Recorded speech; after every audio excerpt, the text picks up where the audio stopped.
Hi, I'm Clarissa Moll, producer and moderator of the Bulletin. Here's a short clip from one of our segments in this week's episode. All right, Ross Douthat, welcome to the Bulletin.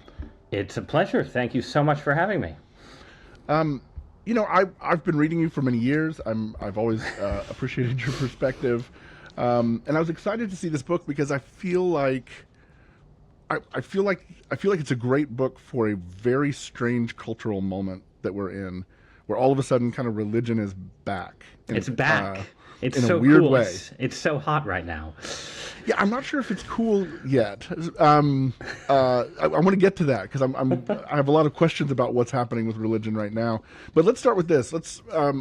Before we dive into the subject of the book, I'd love, for the sake of our listeners who may not be as familiar with your perspective, your writing, why don't we start with this? Tell me a little bit about your religious perspective, your background. Did you grow up in a particularly religious household? Sure, that's an excellent question. So I was born and raised, I was technically born in San Francisco, but I was raised in Southern Connecticut in the 1980s and 1990s. And I was baptized Episcopalian, and sort of at the outset, my parents were sort of mildly religious liberal Democrats, the sort of people you would associate with mainline Protestantism in the Northeast in the presidency of Ronald Reagan. And then for a number of reasons related in part to some issues with illness that my mother had, we ended up getting pulled into the world of charismatic Christianity. So, so that essentially created this dynamic in my childhood where I lived a kind of bifurcated life where during the week I went to sort of respectable liberal, academies and private schools around New Haven, and on the weekends I went and watched my parents speak in tongues. And so there was sort of a pilgrimage for my parents through charismatic and Pentecostalist Christianity. There was sort of a brief, unsuccessful attempt to be involved with starting an evangelical church at Yale University, and then just to complete the grand tour of American Christianity, we ended up converting as a family to Roman Catholicism when I was about 17 years old. Yeah, so I am in the little known, I'm not a cradle Catholic, I'm also not an adult convert, I'm that extra special third category. But so yeah, we covered with a heavy dose of third wave charismatic movement stuff. Well, no, not it was somewhat. I mean, part of the odd thing about all this was that I was sort of a passenger on my parents' and especially my mother's spiritual pilgrimage. So if telling the story through her eyes, I think there was a clear bridge through some sort of charismatic forms of Catholicism to a more sort of liturgically conservative style but that also, in Catholicism you have these sort of mystical traditions that are quite different in a way from charismatic Christianity, but do have some overlap. And so it was sort of like Catholicism for my mother probably blended together elements of her childhood Episcopalianism, plus this kind of mystical journey. For me, it was a little different. I was always very, very interested in the religious experiences that my parents were having, but I did not have them myself.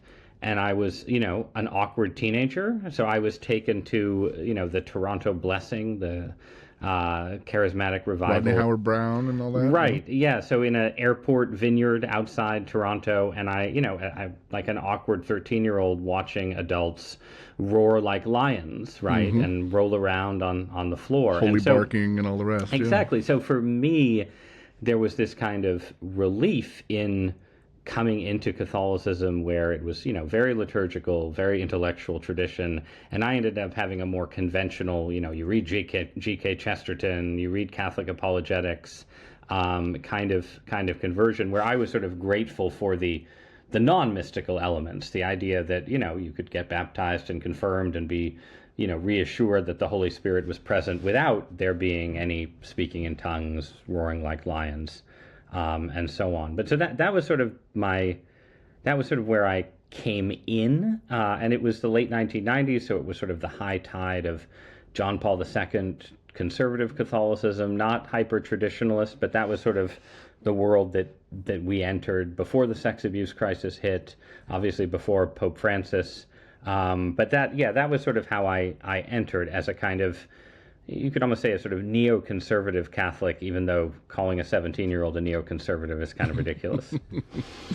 Yeah, it's interesting. There's so many ways. You think about the world of the media, and obviously most people know you primarily as a columnist with the New York Times. And as a conservative columnist, there's a lot of ways to be a conservative, though, right? There's a lot of feet you can kind of lead with. And you've kept your Catholic faith front and center in your writing, kind of certainly at the Times from the very, very beginning. Was that sort of a deliberate choice for you, that you wanted to be speaking as a Catholic, as a Christian in your writing? Or was it just sort of more that's what came out when somebody asked you your opinion on something? I think it's a little of both. I think that I was hired in part because I had a different profile than a lot of the kind of conservatives who end up writing for, somewhat more liberal audiences, right? Like the classic line is that, the ideal conservative for a sort of moderate to liberal readership is someone who's fiscally conservative and socially liberal, right? And I've always been sort of the opposite. I'm socially conservative and fiscally, moderate, heterodox, populist, something. I'm not sure exactly what, but I've always been more distant from the Republican Party's economic wing than from its religious and conservative wing. And that's definitely not, I think, the typical pattern. Obviously, there are exceptions, but the typical pattern for someone who ends up writing a newspaper column at a national newspaper. And so I think I was always conscious of that, right? As a journalist, you sort of understand at some level what people find interesting about you. And I think to the extent that I spark interest, it is often because I have sort of eccentric religious opinions. When I joined the Times, the big first issue that everyone had to debate was the fiscal stimulus. This was after the financial crisis. And the second big issue was Obamacare. And I never felt extremely comfortable debating either of those topics. I never felt like representing the conservative take on healthcare policy was at all my core competency. Whereas as the world has grown, shall we say, stranger over the last 10 years or so, personally, I date it to Pope Benedict's decision to resign. I think that sort of pushed the whole world onto a weirder timeline than we were on before. But whatever drove it, I think the world has gotten weirder. People have become sort of more exposed to and comfortable with strange ideas, including religious ideas. And I think I'm sort of more comfortable as a writer in this landscape than I was in the landscape of Barack Obama and Mitt Romney arguing about entitlement reform. I was laughing because John Podhoretz always traces it to when La La Land was accidentally announced as Best Picture. That's the moment the timeline broke. I like the idea that it was when Benedict retired. That's everyone has their own pick, and that is appropriate to John's set of interests. We'll save the rest of that for another day. So early in the book, you talk about how the way the audience at the Times has interacted with your writing and interacted with the religious content of your writing, the way that has changed a bit over the years. I thought maybe that's a good way to actually begin this conversation about the book as well. What is happening with religion right now? Like there's a lot happening with religion in our country. It's a weird kind of time. What are you seeing that sort of inspired this book? So when I started at the Times, again, it was 2009 or so, and it was still the kind of heyday of the New Atheism. Richard Dawkins, Sam Harris, the late Christopher Hitchens were all sort of culturally ascendant at that moment. And I think there was a general sense of sort of American society kind of sloughing off the last elements of, whatever the old Christian establishment was, whatever the combination of sort of Protestant and Catholic authority that still had some cultural influence down through George W. Bush's presidency, that was going away. So I sort of came in as a conservative Catholic columnist at precisely the moment when ideas that I was associated with were about to get completely routed in the culture, right? So that was sort of the world, I'd say, of 15 years ago or so, in which to be a Catholic columnist was to be always sort of on the defensive. You're trying to, explain your own church's scandals, explain Christianity's ebb and crisis and decline to an audience that initially was just pretty confident that this was a good thing. That, maybe religion was okay in its place, but certainly institutional religion, certainly conservative institutional religion, deserved to, diminish, and that, the world beyond that kind of religion was going to be a better world.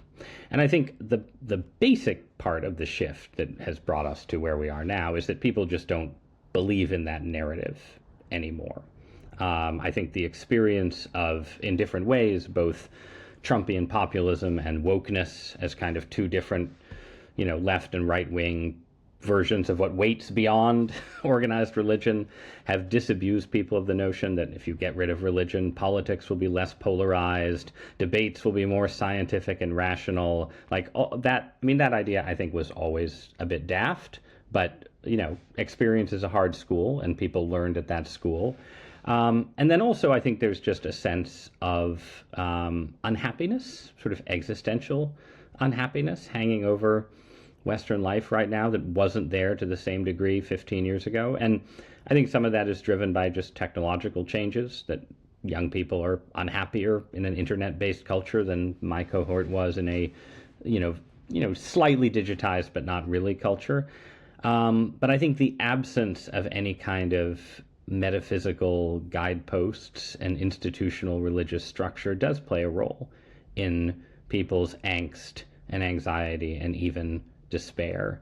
And I think there's sort of a general awareness of that creates this, not a religious revival exactly, but a mix of sort of curiosity, interest, and openness, both to sort of traditional religion, whatever that might mean, but also to weirder things. Like, we've brought back elements of the 1970s, right? Not astrology, psychedelic drugs, witchcraft, New Age stuff. There's just, again, a lot more of that in the culture than there was circa 2005 or 2010. Listen to the full episode wherever podcasts are found.